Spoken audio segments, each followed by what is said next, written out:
Happy days are here again.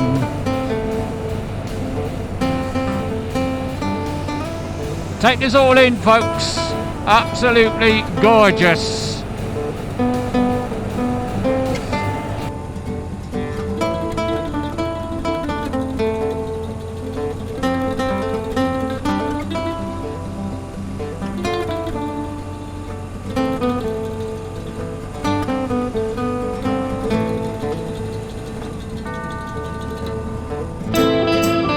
And this is without the Exeter lot. Yeah, nice to see.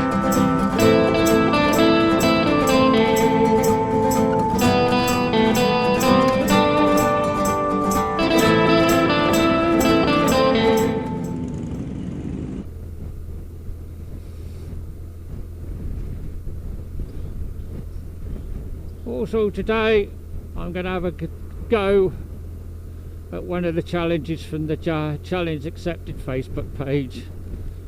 It's the one been set up by Moto Spot, and it is 1, what's the funniest thing you've done on a motorcycle, 2, the scariest, and 3, never do again. 1, funniest. I suppose it is funny. I look at it now and it is. It might not have been quite so funny at the time, but my old CX500 bike, when I had her, I had a habit, in fact I'd done it at least 3 if not 4 times, of going to pull away with the disc lock on. So you can imagine what happened there. Yes, I dropped the bike each time, and also it also meant with that bike, if I did that, because of the side of the front wheel I'd put the disc lock on,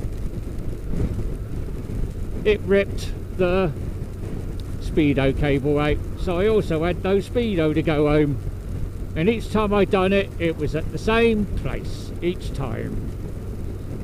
There's also another one. I dropped the bike once in a garage, trying to get it on the centre stand to put some oil in, and it just wouldn't go up. We found out afterwards because there was a funny camber on the the garage forecourt, and that one was caught on camera because I had a camera on the handlebars at the time, and it caught it as it fell over, and it looked almost as if it was in slow motion. That to me, I'd say, is the funniest. The scariest is going to be going back into the 70s, early 80s, I can't remember the exact date. I lived in Reading at the time. I was working about 40 miles away from Reading. I used the bike to get to work. It was winter. I had a workmate went pilling with me, and it started to snow. And it got heavier and heavier and heavier. Eventually, just after lunchtime, our boss turned up, because this was pre-mobile phone days, and said, I think you better get off home, while the main roads are still just about passable. That was an understatement.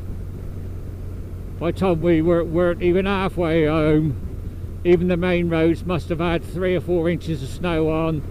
I was passing cars that slid off in all directions, and what was normally just over an hour's ride took nearly 2.5 hours. But I got both of us home in one piece. I never fell off, but yeah, that was a bit scary at times, I must admit. There was a few times while I was riding home I couldn't understand why my engine kept on revving. I found out afterwards, once I got home, my hands were that cold I was pulling the clutch in and didn't even realise it. That, I would say, is the scariest. And number 3, never do again on a motorcycle. You could say this comes under the scariest as well. Ride up the east coast of Scotland on the coastal road on sheer drop cliffs in 60-mile-an-hour winds. You could say that was scary, but it was also an enjoyable ride, but I wouldn't do that again. That's a certainty. It was an experience. There was a couple of times I had my Tiger at the time that a gust of wind did catch the rear of the bike and I felt it twitch. Luckily the wind was blowing inland and not out towards the edge of the cliff. So that's all free for G-spots. Challenge. I just hope now that my mic's been working and this has all come out. Well, I'll sit back now and enjoy the ride.